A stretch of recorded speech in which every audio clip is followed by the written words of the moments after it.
Voilà, nous sortons de la cour d'appel là. Nous allons recevoir les appréciations à chaud. Nadia, de Castro Bino Bozaya Kunaboloba. Bonsoir, peuple congolais. En tout cas, vous qui sous-estimez les combattants, merci. Combat combattant et Bimikuna, l'avocat, l'avocat, il y a Kofi. Voilà. Et donc j'étais étonné, au fait, tout le monde, tous les peuples congolais, tant au monde a Kofi dans l'émission, tout le monde a l'impression d'avoir un monsieur, un intellectuel. Mais français, nous surtout au Kofi à l'Obaka. Na TV, d'un moment on a journaliste français on est équimé au tribunal pour vous montrer que dans un pays d'état de droit tout le monde est tout et personne. C'est-à-dire que Kofi, Soki Rambo, Soki le roi des rois, tout aujourd'hui il n'y avait rien. Kofi n'arrivait même pas à s'exprimer. Kofi, au fait, la maison de Anières, que vous connaissez, la maison que là où Kofi habitait à Anières, Kofi il avait 6 mois d'impayé. Kofi c'est le plus riche. Kofi avait 6 mois d'impayé dans Anières. Kofi, Kofi il a dit que même son propre passeport, s'il vous plaît, Kofi il a dit, quand on lui a demandé, est-ce que, comme danseuse, musicien, après sortir dans l'aéroport, est-ce que vous leur remettez leur passeport parce qu'ils ont pris l'identité dans pour se déplacer? Kofi a dit que, comme quoi, que même lui aussi, il ne détient pas son passeport. Que comme quoi, que quand lui aussi il arrive, au même titre que les danseuses et les musiciens, lui aussi il remet son passeport à producteur. Comme quoi que lui, Babi, mais monsieur, vous avez un passeport français. Comment ça se fait que ceux qui auraient mis un passeport, on a un producteur, mais on vous voit vous déplacer, comment vous faites? Donc vous contactez encore le producteur pour remettre le passeport. Donc ça dit que... Donc Kofi a deux passeports. Il a deux passeports congolais et une date de naissance Moussoussou. Le passeport est français, une date de naissance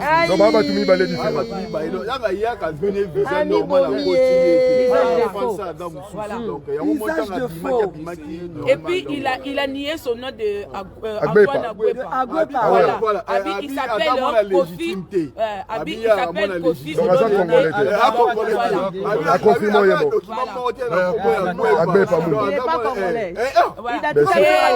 pour des gens, peuple congolais, je vais vous apprendre.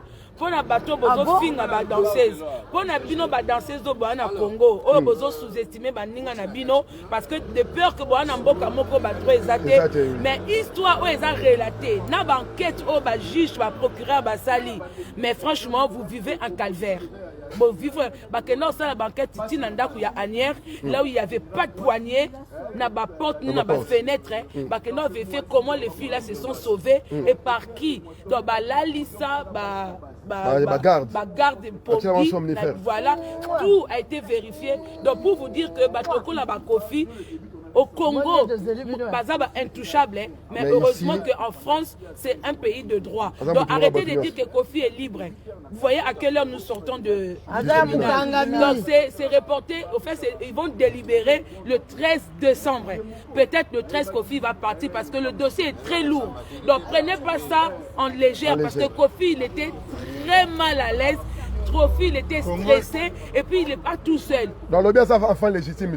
Non, Kofi a dit qu'il n'est pas l'enfant congolais. Kofi n'était pas seul, il était dans les accusés, Kofi il n'est pas seul, il est avec Batunae Oyo, Basa il a Babi Kalanae, O Bakenozule, danseuse, O Bakangelake, danseuse, O Bakangelake, danseuse. Voilà. Donc, non, mais moi je vais insister sur une chose. Est-il vrai, pardon papa, est-il vrai? Au fait, Kofi il est français. Kofi il est français. Donc il s'agit de deux personnes différentes. Il utilise un passeport congolais, Bakangaye un passeport congolais avec une autre date de naissance, avec un autre nom. Et quand on lui demande le nom de Kofi Olomide, est-ce que c'est son nom de scène? Il dit non, lui ne s'appelle pas Antoine Agbepa parce qu'il n'est pas un enfant, il n'est pas un enfant légitime, donc lui s'appelle Kofi Olomide, c'est son véritable nom. Jibé a raison. Voilà. Et il a dénoncé Jibé. Kofi il a parlé de Jibé. Quand ils ont parlé de viol, il a dit que le premier musicien qui a commencé à violer les filles. C'était JB. Et comme quoi que, voilà. Donc lui, quand il a pris Françoise, quand il a récupéré la danseuse Françoise, qui était venue avec Alain Pella le voir, donc c'est la danseuse Françoise qui l'apprend que, comme quoi que, elle venait intégrer Quartier Latin parce qu'elle avait marre d'être violée par JB. Et c'est les propos qui sont sortis dans la bouche de Kofi Olomide devant les juges. Devant les juges. Et quand on lui pose la question, comment ça se fait que 100 dollars ou 150 dollars, c'est beaucoup d'argent, c'est la rémunération au Congo.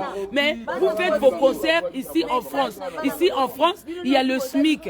Donc vous ne pouvez pas rémunérer quelqu'un 150. Il dit que quand vous avez un président de la République comme Chilombo qui gagne 2 800 000 non, il a dit 2 800 000 pendant que plus de 80% de la population meurt de faim. Il faut aller poser la question à Chilombo. Donc il a balancé Chilombo. Il dit au juge, il faut aller poser la question à Chilombo. Il a même dénoncé le président de la République. Oui, il a dénoncé même la façon de vivre au Congo. Que les filles là, tout le monde, aujourd'hui, lui il est accusé. Pourquoi? Il n'a rien fait. C'est parce que beaucoup de gens rêvent de venir en Europe parce que le pays ne va pas bien. C'est ça la raison. Voilà. C'est pourquoi il violait, c'est pourquoi il s'est cassé. Ben, lui, il a nié le viol. Je vais insister sur une chose, Ofera. Je vais insister sur une chose. Kofi a dit qu'il n'est pas enfant légitime. Non. Son nom, ce n'est pas Agbe Pamumba. Non, c'est Kofi Olomide. raison maintenant. Jibalène a raison. Yewana. Voilà, Kofi Oui, Yewana. Non, il n'est pas condamné par même la Moutouko. Ok, c'est gars. Non. On a bloqué. Bloqué, ils sont filmés. On a ici,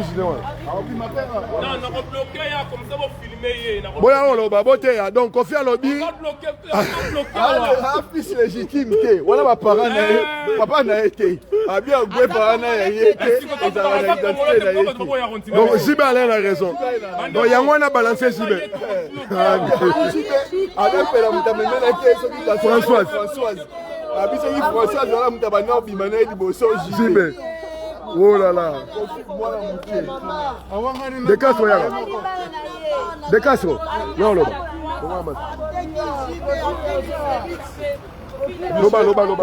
Congolaise, Kofi Lelo, Kofi a commis Moukié Boye, Kofi a diminué.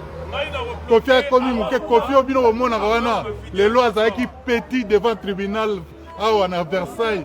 Tout sali et Moussala, peuple congolais. Kofi, délibération est allée le 13 décembre.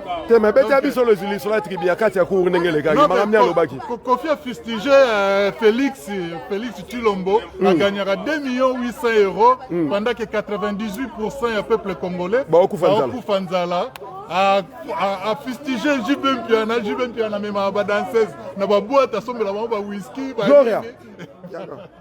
sommer la whisky, à violer la bango. Donc, Gloria. Loba.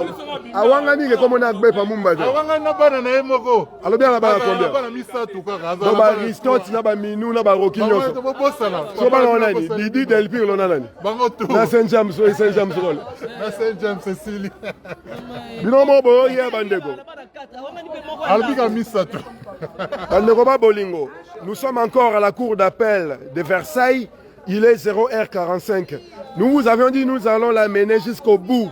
Et vous avez les témoignages à chaud de ceux qui viennent de sortir du tribunal. Vous avez appris des choses. Et maintenant, nous allons attendre à la fin, d'ici le 13 décembre, où il y aura les jugements, où il y aura la sentence. Non, pas le jugement. Il y aura quoi? Le verdict. Voilà, Gloria qui était là-bas aussi. Maman. Quand tu vas parler, on comprend que tu peux nous dire à chaud qu'est-ce qui s'est passé là-dedans? Lingala français. Procès depuis 16h. Tobimina procès, minuit déjà passé, tu vois. Moi, ce que je retiens en fait du procès, c'est que les parole contre parole. Mais parole oyo eza ya solo, parole ya basi, parole oyo ke mwasi azolobela azolibere mpona kibomwasi na ye mpona nzoto na ye moto azoloba ke aza victime. On ne peut pas remettre cela en cause. Biso mo toyebi imaginaire collectif mpe yebi ti tozokola eza biloko mosusu toyoki, eza biloko toyokaka na banzela na baquartier tout. biloko yango ifo yebisa biso toyoka tomoni bato batémoigner bavivre yango. Nous on peut pas remettre cela en cause. Donc mais tosepeli nde procès elekami parce que baprocès ya boyefo elekanaka etikalaka na histoire pour bato baapprendre bacomprendre un peu que il ne faut pas banaliser la violence, il ne faut pas banaliser les viols et surtout bon, il a nié qu'il s'appelait Agbe Pamumba, est-ce vrai? Bon, il s'est présenté au nom de Kofi Olomide, il serait né à Kisangani en 56, un père de 3 enfants, c'est ce que je retiens. Il est père de 3 enfants. Oh mon Dieu. Donc il a nié tous ses enfants finalement. Moi je ne sais pas combien d'enfants il a. Il en a une cinquantaine. Je sais pas. Je peux témoigner. Il a non mais il s'appelle Kofi Olomide Agbe Pamumba. Il s'appelle Kofi Olomide. Juste une minute. Bobel est là, il est violeur. Violeur, agresseur, sexuel. Il était.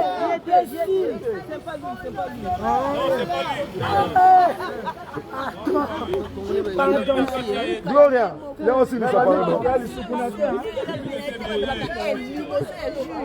Abimasigo était. Ouais, finis s'il te plaît, maman. Verdict à procès est allé le 13 décembre. Mais en attendant le verdict, la responsabilité de la communauté. Moi je pointe la communauté, les familles, les pères et mères qui envoient leurs enfants pour des questions, des pains ou de manger et tout cela. Donc, tous la verdict, il y a mais procès n'a biso mokopé dans la communauté en tant que ça doit se faire. Ça doit se faire parce que la question des viols, des agressions, des incestes en fait règne dans nos familles, c'est présent en fait. C'est comme une habitude quoi. Et ça la doit parole des victimes est toujours remise en question parce qu'on va d'abord te juger ou te condamner toi. Alors nous on est là pour dire que et l'accusé et les victimes ont droit à s'exprimer, droit à une défense.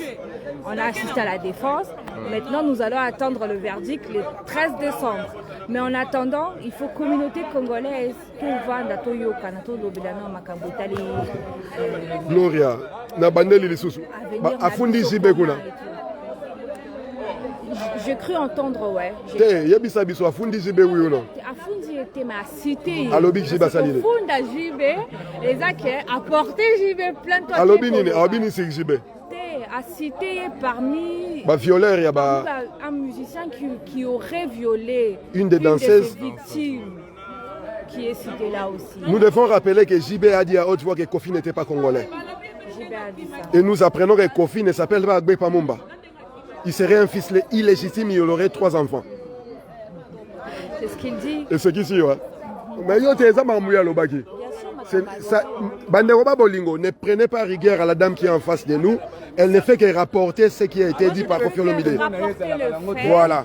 Je ne prends pas. Antoine ne brûle pas. La violence. Alors ça, la politiquement correct. Tokei. Tala. Vous se dérangez la binoté. Yemoko. Talaka adamwa liboso te pa na bango. Batunier kombo agwepa. Abi kombo wana ya yete. Avant légitime. Avant légitime. Illégitime. Abi je suis l'enfant illégitime. Ala mwana abotami na papa libanda na kuna ndako. Nakata ndako libanda. Yemoko. Donc papa Charles Agbe paza papa na été. Papa na été. Aboyi penza aboyi. Aboyi kombo Antoine Agwepa aboyi. Aboyi ngona mutema moko. Ata na pièce moko te kombo na ye Agwepa ezate. Kombo na ye Kofi Olomide. Soyosko yo expliquer nga nini. Bon, pour la JB, JB yo sani na makambo. Patounie yo, est-ce que expliquer biso? Est-ce que yo n'a pas problème que obimana va danser na mouvement na d'aller passer na obani. Avant d'habiter. Bah nous l'on va bien. On t'habite Françoise. Abi français zana Alain Pelamutu aela kié mais français zana d'ailleurs kobima na JB hier année azoa kara après JB. Tu comprends la raisonnement il y a mutu maramazolo banaka ta procès. Assez perturbé. Assez perturbé. Après on danseuse moro français de français zana d'ailleurs le rôle avec d'abord il y a JB. Muta memela ka ya Alain. Pour ça les missions mobima pona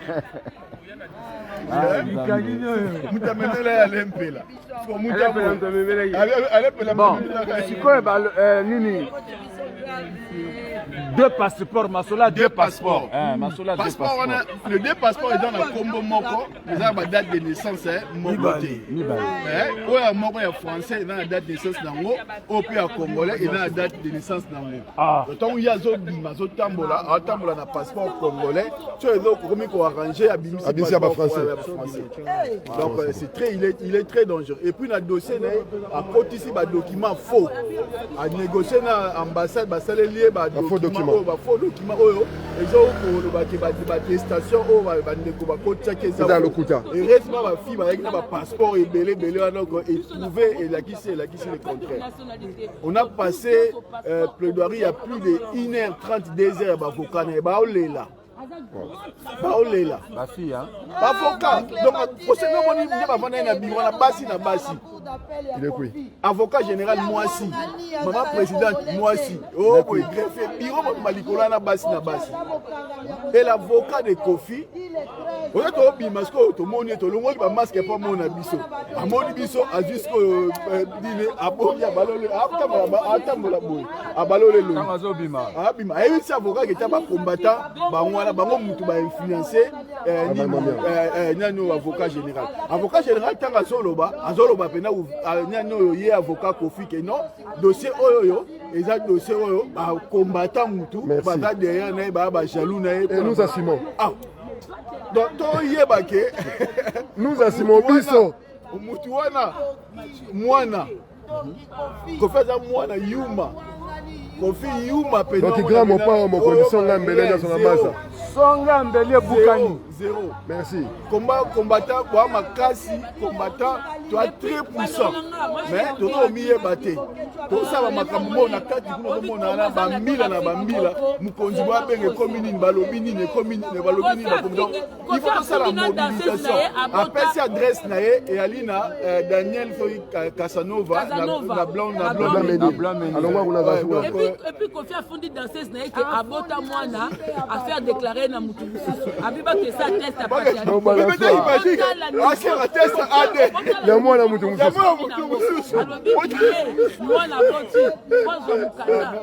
bon bandeko ba bolingo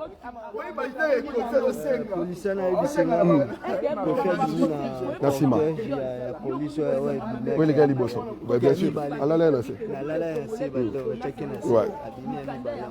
voilà chers compatriotes, il est pratiquement 1h du matin. Nous sommes devant la cour d'appel de Versailles. Je vous signale que Kofi a été sorti en cachette.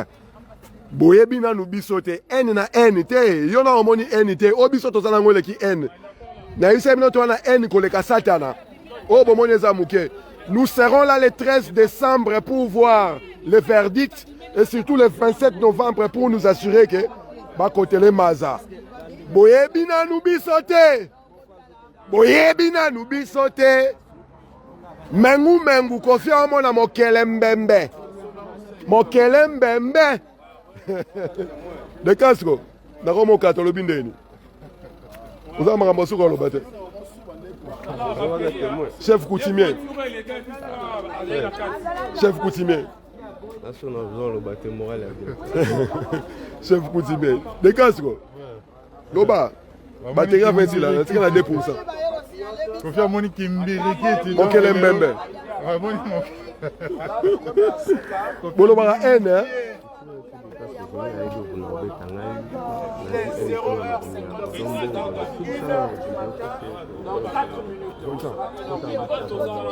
Donc mes chers amis, mes chers compatriotes, donc le procureur a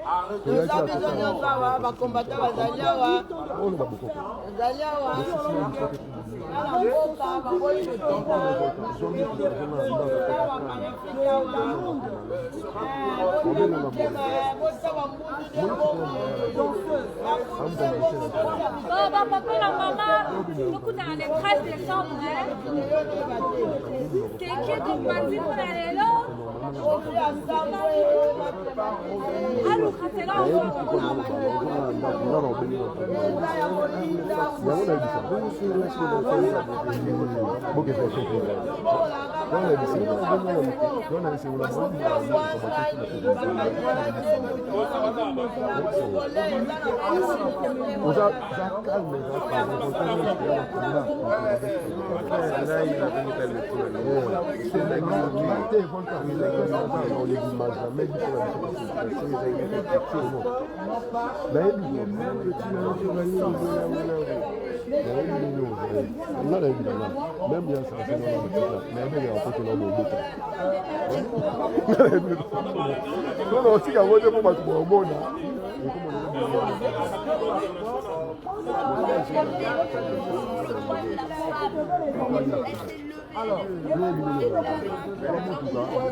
On a demandé à Kofi pourquoi est-ce qu'il payait ses danseuses 150 €, parce que ces danseuses-là ne gagnaient que 150 €. Donc, par rapport au SMIC, ici en France, on est quand même en France, tu ne peux pas payer quand même tes danseuses ici, elles viennent danser ici, donc on suppose que c'est leur travail. Quand elles viennent faire un concert ici, on suppose que danser c'est leur travail, elles travaillent ici en France. Donc il faut les payer déjà par rapport au SMIC. Mais même ici en France, Kofi les payait 150 €. Alors que Kofi gagne 50 000 à 60 000 € tous les mois. Et les danseurs sont payés à 150 €.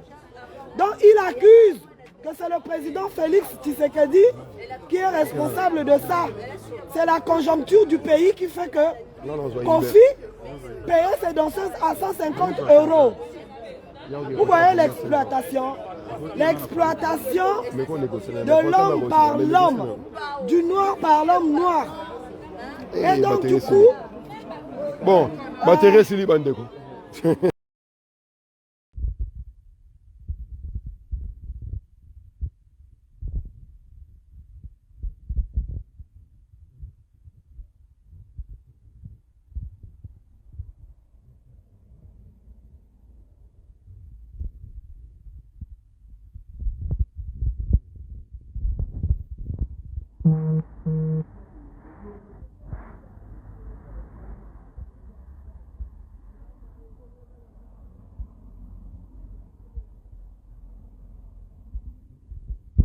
De prison ferme requis contre Koffi Olomide et détention préventive pour éviter qu'il s'évapore dans la nature.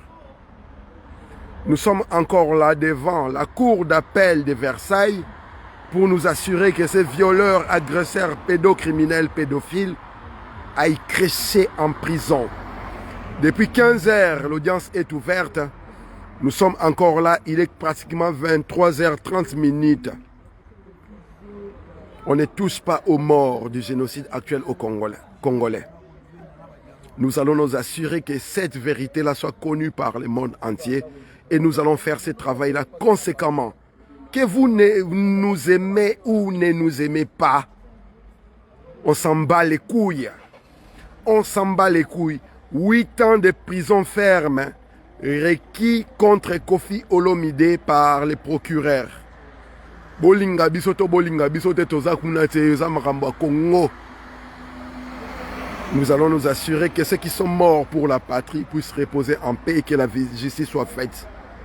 Cour d'appel de Versailles, 23h24, pas un seul rat, pas un seul mouche, pas une seule vermine dans les parages. Tous ceux qui soutiennent Koffi Olomide aux abonnés absents. Rien que les combattants résistants patriotes, ceux qui veulent dégager Chilombo et l'occupation, ceux qui sont pour l'application de l'article 64, pour le bien-être collectif des Congolais qui sont présents, nous serons là. Yo mutoka ne la ranga yo obeta ngoko bomanga na za na tribunal à la cour d'appel de Versailles yaka toze lao boyebina nu bisote to ebisaki bino Kofi omona mokelembembe Kofi alobi asaka la ba misatu ba Aristote ba Minu ba Rokinyo so wangani bango alobika ba misatu bana ngo banani ngala mino to yebite Kofi afundi zibe na wera bi bango nyoso basala ka makamunde moko awa comprendre ni ba fundi awa une vraie poucave, une balançoire impossible. Kofi Alobiti on gagnera 2 500 000 $ par mois. Il gouverne mal les Congos, ce qui leur empêche eux en tant que patron de leur orchestre de payer conséquemment les musiciens. Beaucoup imaginez à quel niveau il y a Fiot Azali, Poucave, balançoire donc et les Kilabiso Mabé donc Nazar Liboso à tribunal, il y a cour d'appel de Versailles. Junior Kasiama, Libolo ya mama na ngai, ya mama na yo moko. Nazongi solo ya mama na yo lo kwa nzete botaki yo, ya mama na yo moko. Junior Kasama, ya mama na yo moko po nzete mte botaka yo bima na libende. O comprendre biso. Bobenga biso ba haineux. Non boebi niveau haine nto wana ngote tona haine koleka zapta na koleka zabolo. Talaka to mi 23h30 lobika isala metoza wana. Mpakananga Pierre Badjoko ya yo yangwana papa. Kamata Bivason la dame de fer ingeta maman. Freddy Tumbamvemba losako pakanangai. Gims Mboma ya yo yangwana. Nancy Mukuna kamata ya yo Madeleine Maimona yenge mpangi na munu. On est encore là bandeko bazali belemi tuke fan des arosela. Nous allons nous assurer que ces mecs-là aillent crécher en prison. Et nous allons attendre jusqu'à ce qu'il va prendre. Vous voyez, le gardien est là. Chef, un mot pour les Congolais. Bonsoir tout le monde. Ingeta. Il faut dire Ingeta. Boyoki. Nous sommes dans le beau, les gars. Et vos apaisements. Plus jamais une personne ne s'hasardera à violer, à agresser la femme congolaise. La femme partout dans le monde. Nous allons nous assurer que les droits de la femme soient respectés parce que l'essor du Congo de l'Afrique dépend de la femme, Mama Congo. Et si tu ne comprends pas cela, c'est ton problème. Nous n'en avons rien à cirer de vos émotions. Nous allons faire le travail, la mission patriotique en tant que la génération prophétique. Et nous allons nous assurer au grain fin que ce travail-là soit réalisé conséquemment. Nous sommes aussi nombreux que les sables de la plage. Nous sommes aussi puissants que l'eau de la mer et de l'océan. Et rien au monde ne va nous arrêter. Nous vibrons à la même hauteur que le soleil qui assure la gravité dans le système solaire. Boyebina nubisote bisonde bana bilaka. Chilomboto yelayo. Article 64. Nemokonzi. Peuple congolais sika bozali bosé l'article 64. Biso awa na poto. Yango c'est l'article 64 pour nous revendiquer ba droit na bino. Mais bon ça la mingi devoir na bino na article 64. Mengu ba omona mokelembembe. Ingeta.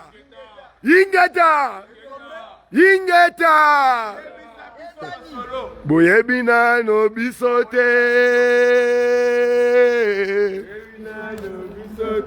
Bisonde bana bilaka. Toyebina no bisote. Biso tozawa. Oui, toza awa. Si tozo c'est la sentence d'ailleurs, on doit 20 ans de prison ferme. Arobikate. Boyebina no bisote, on est là. On est sur le terrain. Bolinga biso, boyina biso, nous allons faire le travail du Congo. On est là. Junior Kasiama, pesa adresse ton yo lukayo, yo zo luka obomangai. Yaka. Pesa adresse to yo lukayo. Sikoyo, pesa adresse Bololé. Moi c'est Kofira. Ça bango. Na biboya. Moni biso. Toza awawa. Er nyonso Kofira ko bimawa. toza awa ekoservi na bino botikali ntango bozosala bapolémike ezanga ntina bamusicien bolongola bato bakufa mpo na Congo ntango bosala bachaine na bino Wenge Papa Wemba Zaiko bolongola makambo ya résistance to bamasa na bino te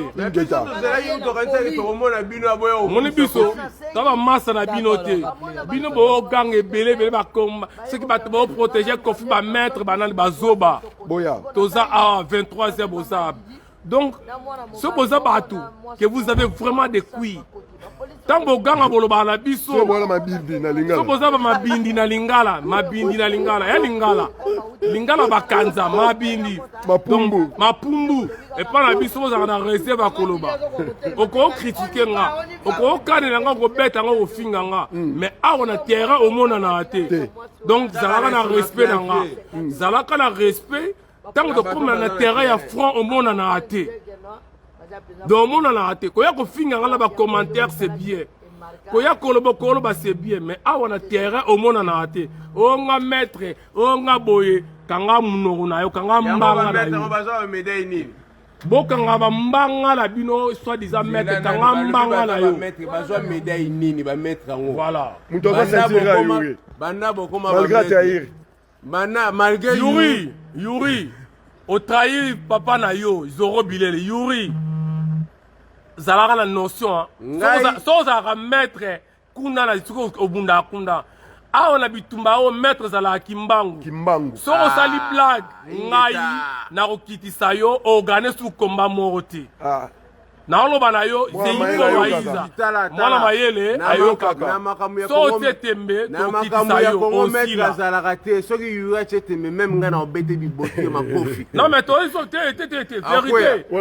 vérité mwana na yo atrahi asu mwana na otezo nani Yuri otoloba na yo ba descender ya fumu kimbangu amvuluzi nazali maître na yo na esprit nga na ndoki osika osala ndoki te nga na ndoki ngana za kandoki nanga osala ba ekuka ono ya ba polémique mais na makambi ya Congo ko ya na buzoba te ko Yuri maître yo makambo Congo maître zala tala Yuri so sakani même ngama ona ko beto biboto ko zo makofi Yuri mutu wane obebo lisusu defu kotaka ba polémique na balite ya kanda ba oya king wana basala ba shibo sala wana Denis Lesi na ba o nani ozoba o mususu ya pasteur ndundo nani comme on ezoki manani walo soki nani ndundu wana bosala ba buzoba mena makamo Congo ko yaka na buzoba ti kosala ba bezi na yo lukate ba Karine Mokonzi banani kosala bezi na makambo te po awa ko na likofi oko beta mpoza sportif peut-être papa robeta te ngai kunaza meke sans paquet là tika makambo yana botika Yuri wala mwana moni ngai wala mwana nga botika na meke sans paquet ni bitani pona mama Congo na ko beto bibotu o comprendre te tala oko ya pena ka oko ya na busoba na mama Congo te sala ba polémique na yo na balite ya kanda na ba rigoki na ba sele segi nani onani sele yo na pasteur ndundo komone nani na makama Congo ko kana busoba na soka na busoba okobeta manoko la mbwa soko tetembe a moni yo tamso za ndoki te abandoki bazali ngana za ka ndoki kola nanga te linete loka mutase na zala ka ndoki na pumboka na butu yo pumboka te ya mbombo te tamso no bango blague na butu ngana zala ka ndoki o yebinga na ka ndoki donc tika bazio sala wala baba ozoluka buzz na makamba Congo ko sala bazio na makamba Congo te Yuri je te parle c'est hippo white ko sala buzz te makamba Congo donc tika buzoba ba imbécilité ba kiboniama oyo sala rawana kiboniama o sala rawana makamba Congo ya raté so za ka maître sala buzoba no kuna te na zo expliquer Yuri na expliquer so lukinga na moyo ngana lukona butu na kolia oti na ringi okotika la ko gagner te soko te tembe na kovandela mutakala na toilette 19 na kosala yo notre père qui est aussi 19 wana ba bouti rouge na kosala yo na kolia yo na butu ponga na ndoki yo randoki te da ba makama Congo sala ngo ba jeter soko zo luka besi na kosala obésité da tika buzoba wana moni Kofi to tika li awa moni erto komi Il fait très froid. Il fait très froid. Nous sommes là. David Nzuzi. Comment est-ce que Davidson était David Nzuzi, Moutali Boma. David Yozomi Benga les gars combattent. Yosani na combat. Action ni Yosana malonga na combat. O combat wana ngana zaki gars combattant. Bakanga yo batika yo mutakala na Bruxelles kuna na garde à vie. Azan 58 ans le béa mona Kofi. Ozana 58 ans le béa mona Kofi. 58 ans na joué ayo, Kofi a 54 ans, Kofi a 64 ans. Yozana 68 ans. 65 ans. Kofi a 65 ans. David Yozana 58 ans. Yoza mona Kofi na ndeni. C'est là bango vidéo merde ko ba maman baza. Bakanga yo bacha na garde à vie na bakanga yo bacha na garde à vie kuna na nini na kuna na Lola. Batika ya mutakala otikala na mwelo kwa mukelo kwa mama mongo ya 12 ans. Siko yo lo bana batowa komba wana tosomo na susu malonga te bolole. David, omani kodoka ekomi kodokisa. Yo David yo soko zalaka pembeni na biso ba volcate ba indemote ba zoro bilelte. Nande ngaye ba yo. Ozo ba chef coutumier diaspora. Ozo ba chef coutumier. Yo David c'est parce que obanako zo ba image na sima na biso, mo vidéo na biso. Soki wana te David yo na ngaye ba yo. Et action yo sana combat. Vraiment. Na ajo yo wana mwana soki ya 58 ans, okomi mwana Kofi. Et puis yo kani suki wana yo kataka suki yo kataka suki lokola bana mike pink. Na ajo yo wana cimenterie, Kofi a beto na ciment. Kofi déjà beta ko lokola yo le besoin mwana Kofi, c'est Kofi a beta ko na ciment. David. Oza ko craquer. Oza bololé, oza zoba, oza maelete. Oza bololé, oza zoba. Toyebisa ke concert ko beta te le baki ko beta. Et toyebisa ke Kofi a rolala na boloko, na boloko. Awa toza na Versailles, Kofi a na boloko. Yo David, oh David Saniga combattant. Yo za combattant yo. Yo David yo depuis quand yo comme un grand combattant. Osala ki nini na combat po yo comme un grand combattant. Olamba imalewa. Olamba ifumbo. Marcelo. Marcelo, passer à Nudo. Passer à Nudo Marcelo. Marcelo zana. Tala. Bapeze ko mwana luka kombo. Mwana luka kombo na. Boye ndundu na chinu baba benga ngoni. Chitoka. Ngana zoba mbata likola chitoka na yeba kate. Tala to solo awa. Kombo mutu. Nazo mema ye nazo benga ye chitoka ba luka yo chitoka. Awa songisa sima boye mbata na so. Ba na finga ye chitoka ba bika ngana zo mbata. Yo beze mo finga chitoka. Na ye ba kitenga na kaza kombo na ye.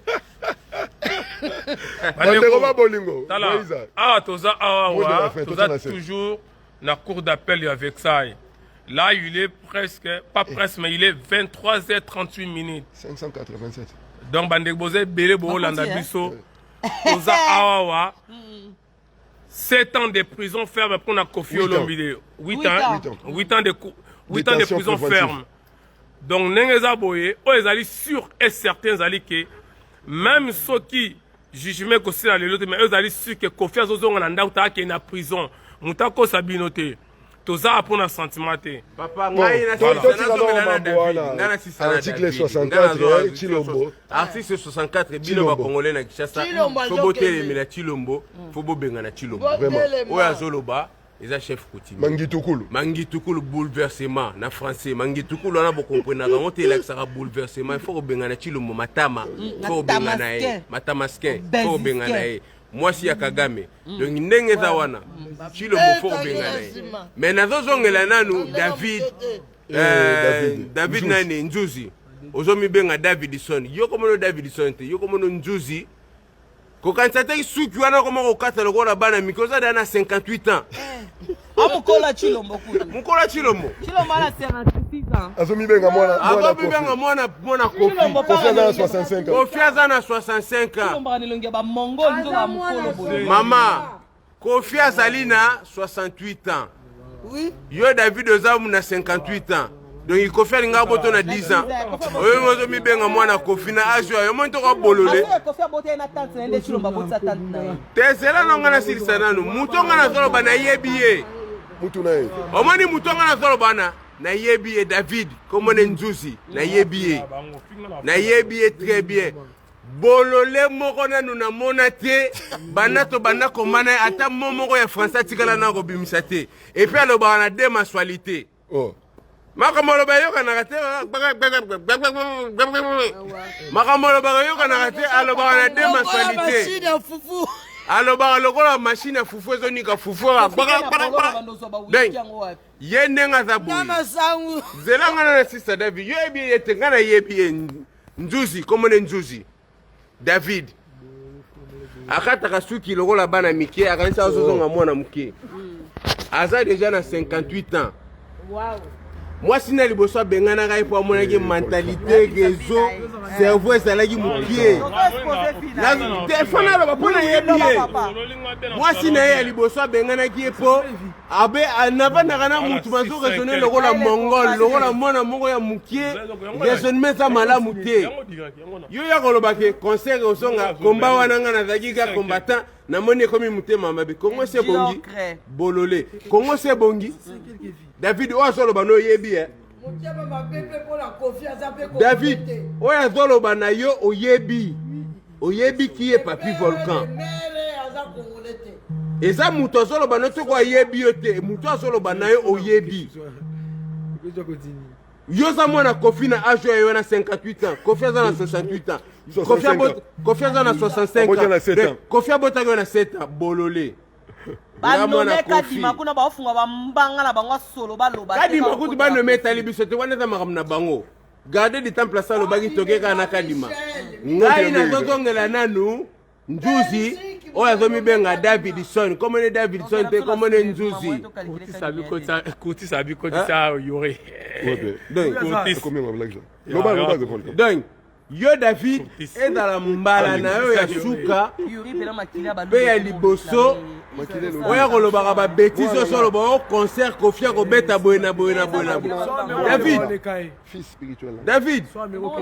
David oya solo bana yo oyebi très bien na ebite soko linga ko sala bête po batu ba yo kapeke David alobaki David Nzuzi alobaki ke Kofi ko beta David banili boma kodoka no mabe David kodoka no za mabe non za boy omoni yo David okodoka ti na suka odoki na nute okodoka oza bolole muto aso fingo bolole oyebiye Kofi ko beta Kofi